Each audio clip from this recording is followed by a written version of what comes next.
পরিবেশ রক্ষায় দেশে প্রয়োজনের তুলনায় অর্ধেক বনভূমিও নেই। দখলের মহোৎসবে কমছে দিন দিন। অনেক বড় বড় গাছ আছে, আমরা নিজেরাই দেখছি, এখন অনেক কমে গেছে, এখন নাই। 10টা গাছ কাটা বা জমি দখলের যে ব্যাপারটা আছে সেটা হচ্ছে প্রভাবশালী কেউ ইনভলভ না থাকলে সেটা আসলে কোনোভাবে সম্ভব না। কুফল আমরা ইতিমধ্যে কিন্তু দেখছি, শীতকাল বলি, গ্রীষ্মকাল বলি, বা আমার যে মানে বর্ষাকাল, সেগুলো কিন্তু অনেক পরিবর্তন হয়ে গেছে। মানতে নারাজ বন বিভাগ। জমির একটা চাহিদা, যেটা কিন্তু বনের উপরে একটা প্রভাব তার থেকেই যায়। তারপরে আমাদের চেষ্টা অব্যাহত আছে। দেখছিলেন বিশেষ শিরোনাম। সন্ধ্যা সময়ের সঙ্গে আছি আমি পারমিতা হিম এবং আমি ফাহমিদা মৌটুসী। এবার অন্যান্য শীর্ষ সংবাদ। স্বাধীনতা বিরোধীরা ক্ষমতায় এলে কখনোই দেশের উন্নতি হয় না, বাড়ে জঙ্গিবাদ, সন্ত্রাস। মাগুরার জনসভায় প্রধানমন্ত্রী বললেন, নির্বাচন 2019 সালে, ভোট চাইলেন নৌকায়। সাবেক ব্রিটিশ হাইকমিশনার আনোয়ার চৌধুরীকে হত্যা চেষ্টার দায়ে ফাঁসির দণ্ডপ্রাপ্ত মুফতি হান্নানের রিভিউ খারিজের পূর্ণাঙ্গ রায় প্রকাশ, পাঠানো হয়েছে কারাগারে। জঙ্গি সন্দেহে বুয়েট থেকে পাশ করা 2 প্রকৌশলী সহ 5 জন আটক। সরকারি স্থাপনায় হামলার পরিকল্পনা ছিল, ব্রিফিংয়ে র্যাব। সীতাকুণ্ডে গ্রেফতার জঙ্গিদের পুলিশের জিজ্ঞাসাবাদ।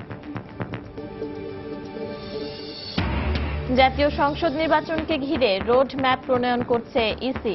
2019 সালের জানুয়ারির মধ্যেই নির্বাচনের পরিকল্পনা, রাজনৈতিক দলগুলোর সঙ্গে আলোচনা সহ নানা উদ্যোগ। এবং কেরানীগঞ্জে এক দম্পতির বিরুদ্ধে গৃহকর্মীকে পুড়িয়ে হত্যার অভিযোগ। গৃহকর্ত্রী আগুন দিয়েছিল গায়ে, মৃত্যুর আগে জানিয়ে গেলেন ভাইকে। অভিযুক্তরা পলাতক।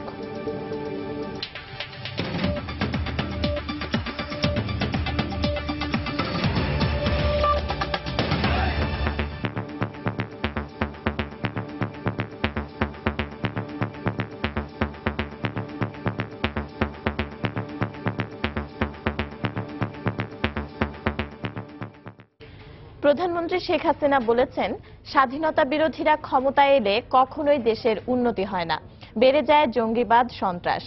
বিকেলে মাগুরার বীর মুক্তিযোদ্ধা আসাদুজ্জামান স্টেডিয়ামে জেলা আওয়ামী লীগ আয়োজিত জনসভায় প্রধানমন্ত্রী একথা বলেন। প্রধানমন্ত্রী আরো বলেন, 2001 সালে যুক্তরাষ্ট্র ও রয়ের যোগ সাজশে ক্ষমতায় আসে বিএনপি জামায়াত। ক্ষমতায় এসেই সন্ত্রাসের রাজত্ব কায়েম করে তারা। প্রধানমন্ত্রী জনসভা থেকে নৌকার পক্ষে ভোট চান। সবশেষ 2008 সালে নির্বাচনী প্রচারণায় মাগুরা এসেছিলেন আওয়ামী লীগ সভাপতি শেখ হাসিনা।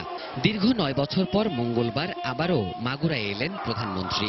জেলার উন্নয়নে বিভিন্ন উন্নয়ন প্রকল্প নিয়ে যোগ দিলেন জনসভায়। মাগুরাবাসীর অনেক দিনের দাবি যে তারা নাকি রেল লাইন দেখে নাই, রেল লাইন দিতে হবে। দুপুর 3টার কিছু পরে বীর মুক্তিযোদ্ধা আসাদুজ্জামান জেলা স্টেডিয়ামে আওয়ামী লীগ আয়োজিত জনসভায় যোগ দেন প্রধানমন্ত্রী শেখ হাসিনা। স্টেডিয়ামে সমবেত কর্মী সমর্থকদের উদ্দেশ্যে বক্তব্য রাখেন তিনি। বলেন, মাগুরার দীর্ঘ প্রত্যাশিত রেল সংযোগের ব্যবস্থা করছে সরকার। আওয়ামী লীগ প্রধান বলেন, সুষ্ঠু গণতন্ত্রের পথে বারবার বাধা এসেছে। অভিযোগ করেন, বিএনপি ক্ষমতার বাইরে থাকলে সন্ত্রাস, আর ক্ষমতায় থাকলে নির্যাতন করে। সেই 94 সালের 20 মার্চ মাগুরায় যে উপনির্বাচন হয়, সেই উপনির্বাচনে ওই বিএনপি যে ন্যাক্কারজনকভাবে মাগুরাবাসীর ভোট চুরি করেছিল এবং এই এলাকায় যারা ভোট দিতে যেত তাদের উপর যে অত্যাচার নির্যাতন করেছিল, এখনো সেদিনের কথা মনে আছে। 2001 সালে বাংলাদেশের সম্পদ, বাংলাদেশের গ্যাস ওই ভারতের কাছে বিক্রি করবে বলে মুসলেকা দিয়ে আমেরিকা আর ওই ভারতের ষড়যন্ত্রের মাধ্যমে ক্ষমতায় আসে। আওয়ামী লীগ ক্ষমতায় আসতে পারেনি। আওয়ামী লীগ দেশের সমৃদ্ধি আর উন্নয়নে বিশ্বাস করে উল্লেখ করে উন্নয়নের এই ধারা অব্যাহত রাখতে আগামী নির্বাচনেও নৌকার পক্ষে ভোট চাইলেন প্রধানমন্ত্রী। যে নৌকা মার্কায় ভোট দিয়ে আজকে উন্নয়নের মুখ দেখছেন, আশা করি আগামী নির্বাচন যখন হবে সেই 2019 সালে, সেই নির্বাচনে আপনারা নৌকা মার্কায় ভোট দিয়ে আওয়ামী লীগকে আপনাদের সেবা করার সুযোগ দেবেন। যারা আপনাদের ভোট চুরি করেছিল তারা এদেশে ক্ষমতা আসলে আবার দেশকে ধ্বংসের পথে নিয়ে যাবে।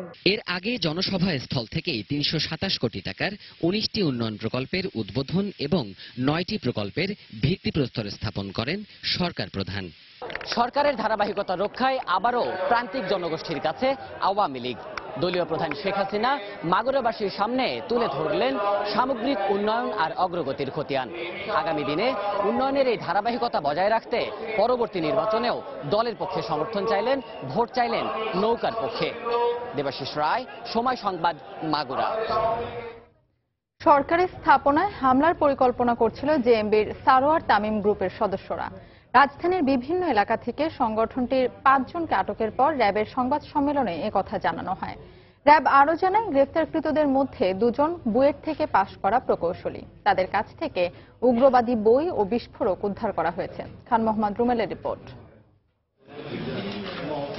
র্যাব জানায়, গোয়েন্দা তথ্যের ভিত্তিতে রাজধানীর বাড্ডা এলাকা থেকে অলিউজ্জামান অলি নামে একজনকে আটক করেন তারা। পরে তার দেওয়া তথ্যের ভিত্তিতে লালবাগ, সায়দাবাদ বাসস্ট্যান্ড ও পূর্ব কাজীপাড়া এলাকা থেকে গ্রেফতার করা হয় বাকি সদস্যদের। র্যাব জানায়, বুয়েট থেকে পড়াশোনা শেষে অলি একটি বহুজাতিক কোম্পানিতে এবং আনোয়ার একটি কোচিং সেন্টারে কাজ করত।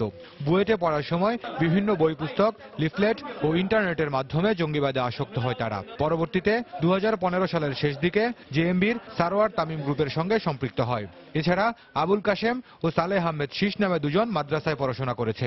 অপরজন মোহন উরুফে মহসিন পড়াশোনা করেছে ৩য় শ্রেণী পর্যন্ত। এই সেলের নিয়ন্ত্রক ছিল অলি। তাদের পরিকল্পনা ছিল এই এলাকার একটি সরকারি স্থাপনার উপরে নাশকতার সৃষ্টি করার দায়িত্ব ছিল এই সেলের। তবে কোন ধরনের সরকারি স্থাপনায় হামলার পরিকল্পনা করছিল গ্রেফতারকৃতরা, বড় ধরনের নাশকতা চালানোর সক্ষমতা তাদের আছে কিনা প্রশ্ন ছিল র্যাব কর্মকর্তার কাছে। এটা স্পেসিফিক্যালি নাই বলি, কারণ যেহেতু আপনার সরকারি স্থাপনাটা আমি উল্লেখ করেছি। কেপিআইটা হচ্ছে অনেক বড় জিনিস, অত বড় না। ইদানিং যে দেখা যায় তারা বিস্ফোরকটাই বেশি ব্যবহার করে। বিস্ফোরকের উপরে পারদর্শী লোকও তাদের দলে আছে। এটা মানে সক্ষমতা তো আছে, এটা বোঝাই যাচ্ছে। এই গ্রুপের আরো ২ জন সদস্যকে গ্রেফতারের চেষ্টা চলছে বলেও জানান তিনি। নাশকতায় যে পরিকল্পনা গ্রহণ করেছিল, এই পরিকল্পনার নায়ক হিসেবে ছিল মুনির এবং সালমান, আরো ২ জন ব্যক্তি যাদেরকে আমরা এখনো আটক করতে পারি নাই, বাট এদেরকে আমরা খুঁজছি। জেএমবির সারোয়ার তামিম গ্রুপ সাংগঠনিকভাবে অনেকটা দুর্বল হয়ে যাওয়ায় এখন ছোট ছোট দলে ভাগ হয়ে কাজ করছে বলে তথ্য পাওয়ার দাবি র্যাবের।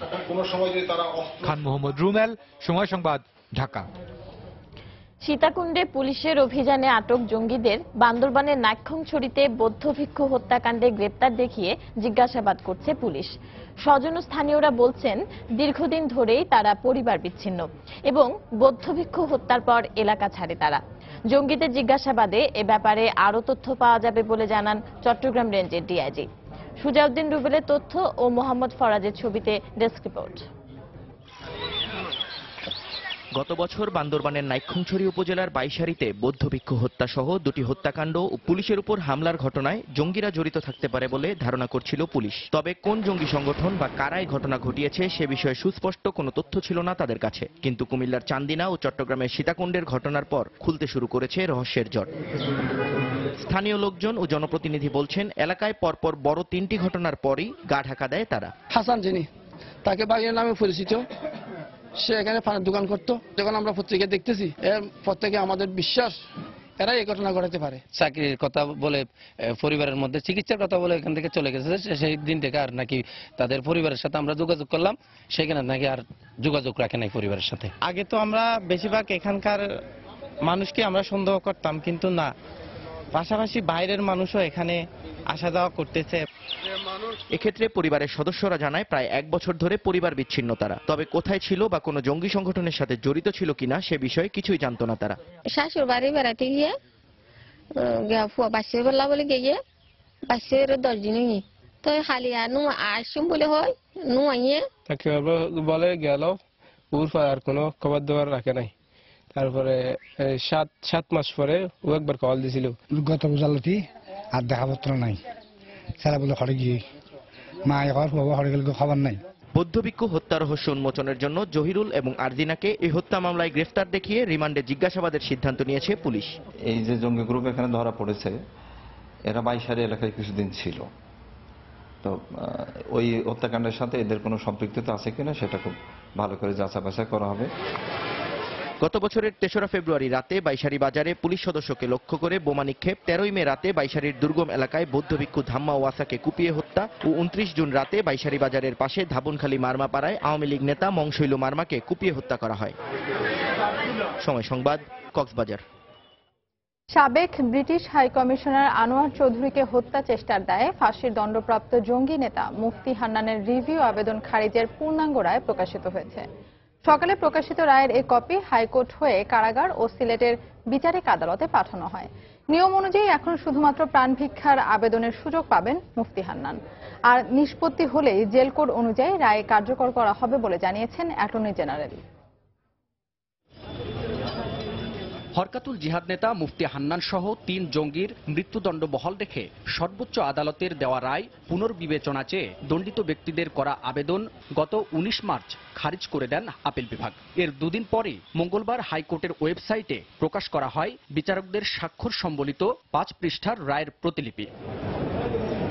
সুপ্রিম কোর্টের অতিরিক্ত রেজিস্ট্রার জানান, নিয়ম অনুযায়ী রায়ের কপি কারাগার, বিচারিক আদালত ও স্বরাষ্ট্র মন্ত্রণালয়ে পাঠানো হয়েছে। কপি কারাগারে পৌঁছানোর পর তা আসামিদের পড়ে শোনানো হবে। অ্যাটর্নি জেনারেল মাহবুবে আলম জানান, নিয়ম অনুযায়ী আসামিরা শেষ সুযোগ হিসেবে রাষ্ট্রপতির কাছে প্রাণ ভিক্ষা চাইতে পারবেন। এরপর জেল কোড অনুযায়ী আসামিদের রায় কার্যকর করা হবে বলেও জানান তিনি। মুফতি হান্নান সহ বাকি 2 জন রাষ্ট্রপতির কাছে প্রাণ ভিক্ষা চাইবেন কিনা, অর্থাৎ মার্সি পিটিশন করবেন কিনা। যদি তারা মার্সি পিটিশন করে, সে মার্সি পিটিশন নিষ্পত্তি করতে যতক্ষণ সময় লাগে তারপরেই এই দ্বন্দ্ব কার্যকর করার প্রক্রিয়া শুরু হয়ে যাবে। এদিকে রায়ে সন্তোষ প্রকাশ করে দ্রুত তা কার্যকরের দাবি জানিয়েছেন হামলায় ক্ষতিগ্রস্ত ও মামলার সাক্ষীরা। আমি প্রায় 3 দিন অজ্ঞান ছিলাম।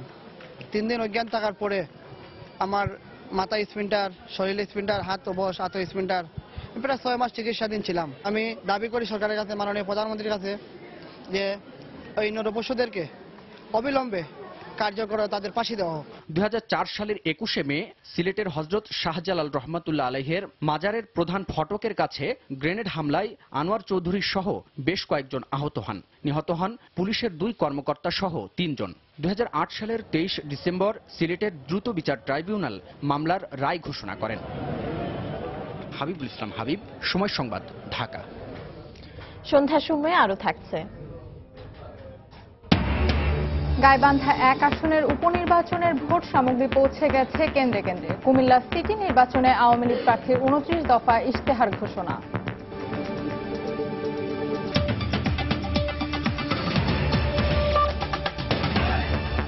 চতুর্থ স্বাস্থ্য, জনসংখ্যা ও পুষ্টি সেক্টর কর্মসূচি বাস্তবায়ন প্রকল্প সহ 1,23,034 কোটি টাকা ব্যয়ে 9টি উন্নয়ন প্রকল্পের অনুমোদন দিয়েছে জাতীয় অর্থনৈতিক পরিষদের নির্বাহী কমিটি একনেক। সকালে প্রধানমন্ত্রীর সভাপতিত্বে রাজধানীর শেরেবাংলা নগরে এনএসসি সম্মেলন কক্ষে প্রকল্পগুলোর অনুমোদন দেওয়া হয়। সরকারি অর্থায়ন ধরা হয়েছে 1,04,000 কোটি টাকা। এর মধ্যে সর্বোচ্চ ব্যয় ধরা হয়েছে চতুর্থ স্বাস্থ্য, জনসংখ্যা ও পুষ্টি সেক্টর কর্মসূচি বাস্তবায়ন প্রকল্পে। এছাড়াও রয়েছে সরকারি মাধ্যমিক বিদ্যালয়গুলোর উন্নয়ন প্রকল্প, সরকারি কলেজগুলোর বিজ্ঞান শিক্ষার সুযোগ সম্প্রসারণ প্রকল্প, যশোর বেনাপোল জাতীয় মহাসড়ক যথাযথ মানে প্রশস্ত ও উন্নীত করা প্রকল্প এবং ঢাকা শহরের ডাক বিভাগের কর্মকর্তা কর্মচারীদের জন্য আবাসিক ভবন নির্মাণ প্রকল্প। সভা শেষে ব্রিফ করেন পরিকল্পনা মন্ত্রী।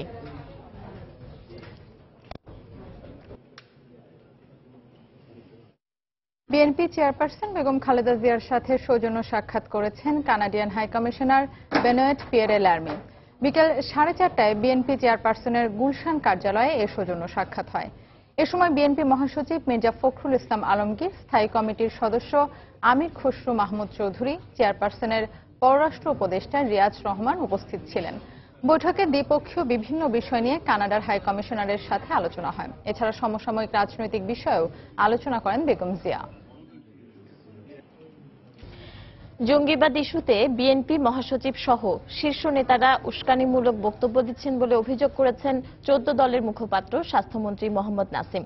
বিকেলে ধানমন্ডিতে আওয়ামী লীগ সভানেত্রীর রাজনৈতিক কার্যালয়ে 14 দলের বৈঠক শেষে এ মন্তব্য করেন তিনি। প্রধানমন্ত্রীর ভারত সফরের বিষয়ে তিনি বলেন, অতীতের মতো এবারের সফরেও 2 দেশের অমীমাংসিত বিষয়ে সমাধান হবে বলে আশা করে 14 দল। এনসিপির নেতৃত্বের যে উস্কানিমূলক বক্তব্য দুঃখজনক।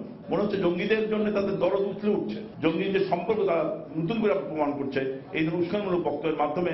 বিএনপির মহাসচিব সহ অন্য নেতারা যে কথাগুলো বলছেন তারা প্রমাণ হচ্ছে মনে করলাম যে শেখ হাসিনার নেতৃত্বে সরকারের মধ্যে অতীতে যেভাবে ভারতের বন্ধুত্বপূর্ণ সম্পর্ক বাড়িয়ে দিয়ে গঙ্গা চুক্তি, তারপরে সীমান্ত চুক্তি সমাধান করেছে। আজকে আমি বিশ্বাস করি ভারতের বাংলাদেশের মধ্যে যে অমীমাংসিত বিষয় আছে সেগুলো ইনশাআল্লাহ সমাধান হবে।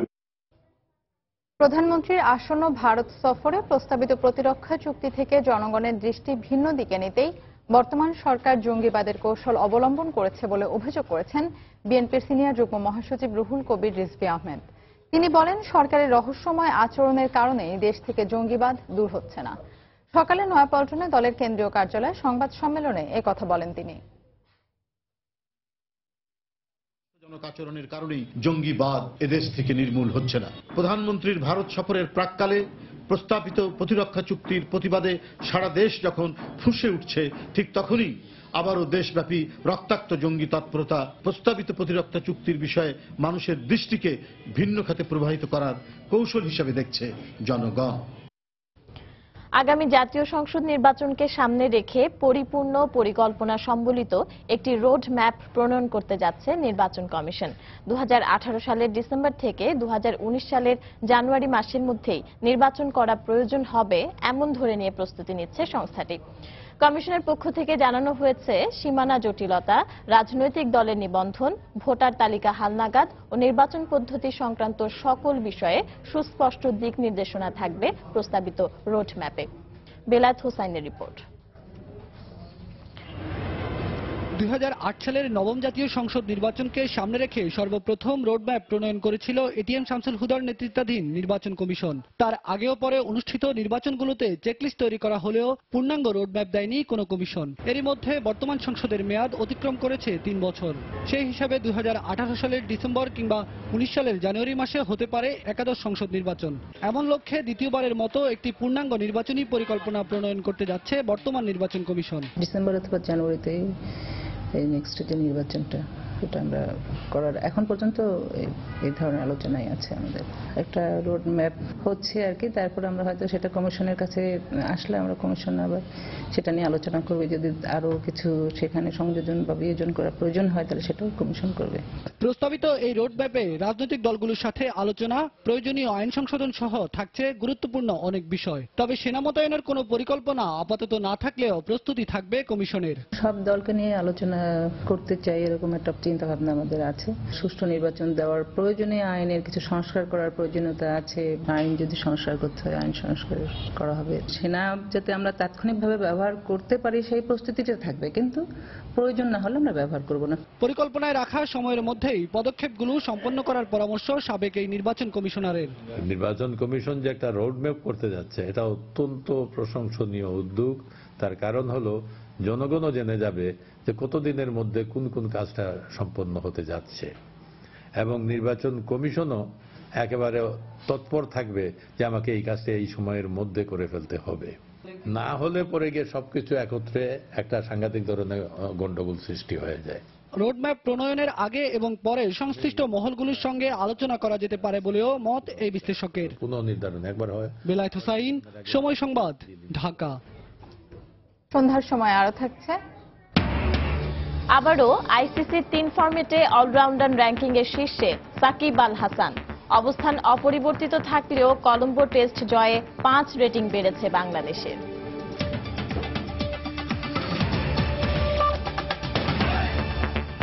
পরিবেশের ভারসাম্য রক্ষায় প্রয়োজনের তুলনায় অর্ধেক বনভূমিও নেই বাংলাদেশে।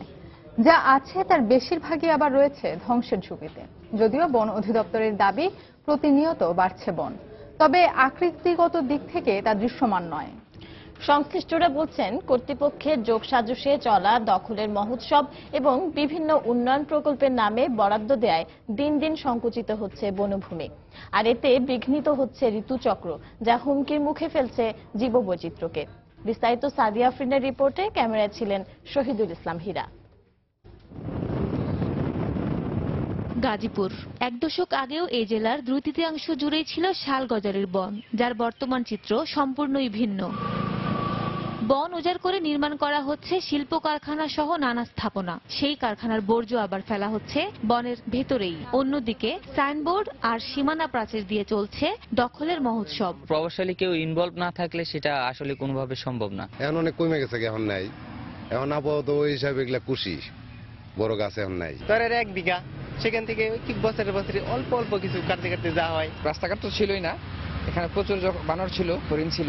আমরা যখন রাস্তাঘাটে বানরের ভয়ে, হরিণের ভয়ে আসতে পারতাম না। বেসরকারি বিভিন্ন গবেষণায় দেখা যায় গত 25 বছরে দখল আর জলবায়ু পরিবর্তনজনিত কারণে শালবন কমেছে 6160 হেক্টর, সুন্দরবন কমেছে 10,980 হেক্টর আর পার্বত্য বনাঞ্চল কমেছে 48,810 হেক্টর। বন অধিদপ্তরের তথ্য মতে শুধুমাত্র কয়েক বছরে রাস্তাঘাট নির্মাণ সহ নানা উন্নয়নমূলক কাজে বিভিন্ন সংস্থাকে দেওয়া হয়েছে প্রায় 65,000 হেক্টর বনভূমি আর দখল হয়েছে 1,08,648 হেক্টর। এই অবস্থার কথা স্বীকার করে প্রাকৃতিক দুর্যোগ সহ নানা কারণে বনভূমি কিছুটা কমলেও উপকূলীয় এলাকায় বাড়ছে বলে দাবি বন অধিদপ্তরের। আর পরিবেশবিদরা বলছেন কাগজে কলমে বনভূমি বাড়লেও বৃক্ষ আচ্ছাদিত বনের পরিমাণ বাড়ছে না। বনভূমি দখলের ষড়যন্ত্র এবং চক্রান্ত সবসময় চলেছে। তার সঙ্গে হতে পারে যে আমাদের নিচের লেভেলের কর্মচারী জড়িত থাকতে পারে এবং তাদের বিরুদ্ধে অনেক মামলাও হয়েছে, অনেকেই সাসপেন্ড হয়েছে। ল্যান্ড পাওয়া মানেই তো আমার বন পাওয়া না। কুফল আমরা ইতিমধ্যে কিন্তু দেখছি, শীতকাল বলি, গ্রীষ্মকাল বলি বা আমার যে মানে বর্ষাকাল, সেগুলো কিন্তু অনেক পরিবর্তন হয়ে গেছে। পরিবেশগত ভারসাম্য রক্ষায় মোট ভূখণ্ডের 25% বনভূমি থাকা প্রয়োজন হলেও বাংলাদেশে এর পরিমাণ মাত্র 11%। সরকারি বেসরকারি বিভিন্ন গবেষণা অনুযায়ী শুধুমাত্র গাজীপুরে গত 10 বছর আগেও মোট জমির প্রায় 24% ছিল বনাঞ্চল, এখন যা এসে ঠেকেছে 3%। একই সময় এই এলাকার প্রায় 52,000 একর জমি নিশ্চিহ্ন হয়ে গেছে দখল আর বিভিন্ন স্থাপনায়। সাদিয়া আফরিন, সময় সংবাদ, গাজীপুর। দেখছেন সন্ধ্যার সময়। টেল সুপ্রিম চেয়ারের পারফেক্ট শেপ আর ডিজাইন আপনাকে দেয় 100% কমফোর্ট। টেল সুপ্রিম চেয়ার। গাইবান্ধা 1 আসনের উপনির্বাচন আগামীকাল। এরই মধ্যে নির্বাচনের সব প্রস্তুতি সম্পন্ন করেছে নির্বাচন কমিশন। নির্বাচনী কর্মকর্তাদের হাতে তুলে দেওয়া হয়েছে ভোটের সামগ্রী। সকালে নিজ নিজ ভোট কেন্দ্রের নির্বাচনী সামগ্রী বুঝে নিতে উপজেলা নির্বাহী কর্মকর্তার কার্যালয়ে উপস্থিত হন প্রিজাইডিং অফিসাররা। এ সময় রিটার্নিং কর্মকর্তার কাছ থেকে নির্বাচন সামগ্রী বুঝে নেন তারা। পরে কড়া নিরাপত্তার মধ্য দিয়ে সেগুলো নিয়ে কেন্দ্রে কেন্দ্রে যাওয়া হয়।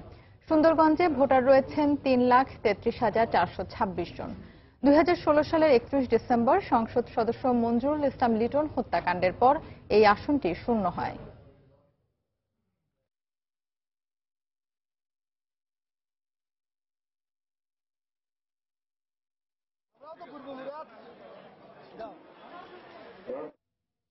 নির্বাচনী ইশতেহারে 29 দফা উন্নয়ন কর্মসূচি ঘোষণা করেছেন আওয়ামী লীগের মেয়র প্রার্থী আঞ্জুমান সুলতানা সীমা।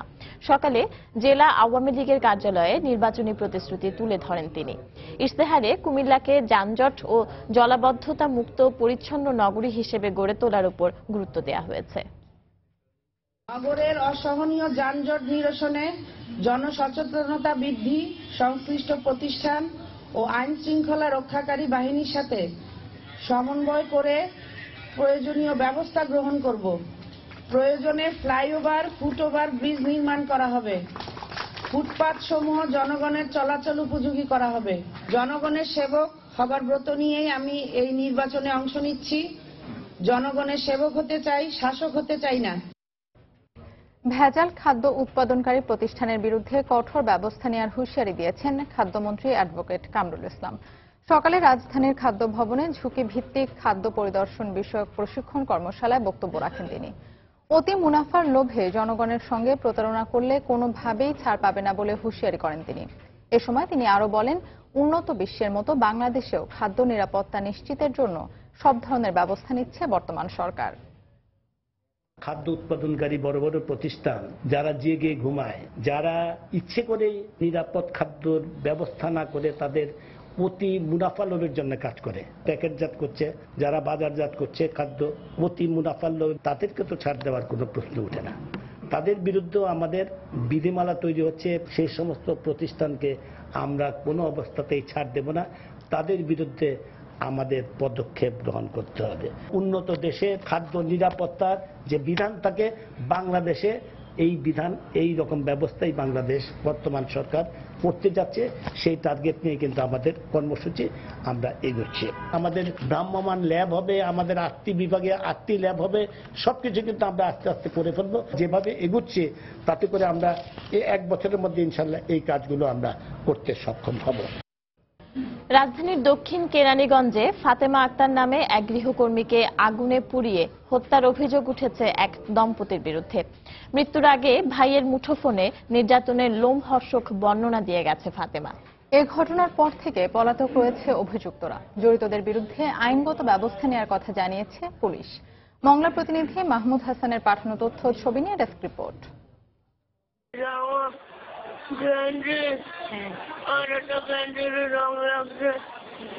গরম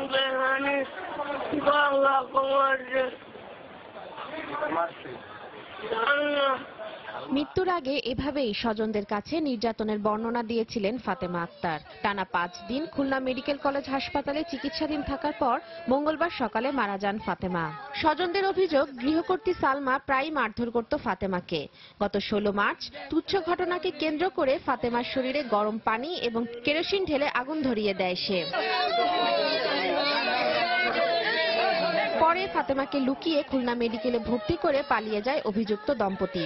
আমার মায়ের দেখলে হাত ফেল করবে, আমার মায়ের আমি দাবাইয়া আমি লাগে তাই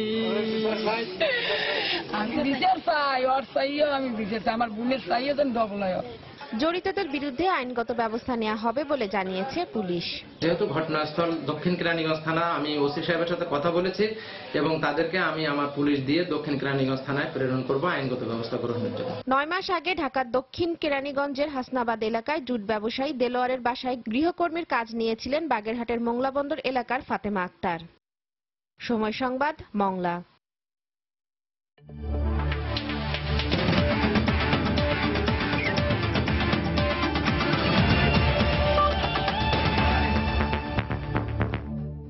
রবিচন্দ্র অশ্বিনকে টপকে আবারও টেস্ট অলরাউন্ডারের র্যাঙ্কিংয়ের শীর্ষে ফিরলেন সাকিব আল হাসান। আইসিসি 3 ফরম্যাটের শীর্ষ অলরাউন্ডারের মুকুট ফিরে পেলেন এই টাইগার ক্রিকেটার। গল টেস্টের আগে টেস্ট অলরাউন্ডারের র্যাঙ্কিংয়ের শীর্ষে ছিলেন সাকিব। তবে প্রথম টেস্টে ব্যাটে বলে ভালো পারফর্ম করতে না পারায় শীর্ষস্থান হারান তিনি। কিন্তু কলম্বোতে টাইগারদের ঐতিহাসিক 100তম টেস্টে সেঞ্চুরি সহ 131 রান এবং 6 উইকেট নিয়ে দলের জয়ে গুরুত্বপূর্ণ ভূমিকা রাখা সাকিব 431 রেটিং নিয়ে এখন টেস্টের শীর্ষ অলরাউন্ডার। এছাড়া টেস্ট ব্যাটসম্যানদের র্যাঙ্কিংয়েও ক্যারিয়ার সেরা 21তম স্থানে আছেন সাকিব। কলম্বো টেস্টের ম্যাচ সেরা তামিম 24তম এবং অধিনায়ক মুশফিক আছেন ক্যারিয়ার সেরা 28তম স্থানে। এদিকে বোলারদের র্যাঙ্কিংয়ে মেহেদী হাসান মিরা 467 রেটিং নিয়ে উঠে এসেছেন ক্যারিয়ার সেরা 36তম স্থানে। দলীয় র্যাঙ্কিংয়ে 9ম স্থানেই আছে বাংলাদেশ। কলম্বো টেস্টের আগে 61 রেটিং এবং 1168 পয়েন্ট থাকলেও বর্তমানে টাইগারদের রেটিং 66 এবং পয়েন্ট 1444। 8ম স্থানে থাকা ওয়েস্ট ইন্ডিজের রেটিং 69।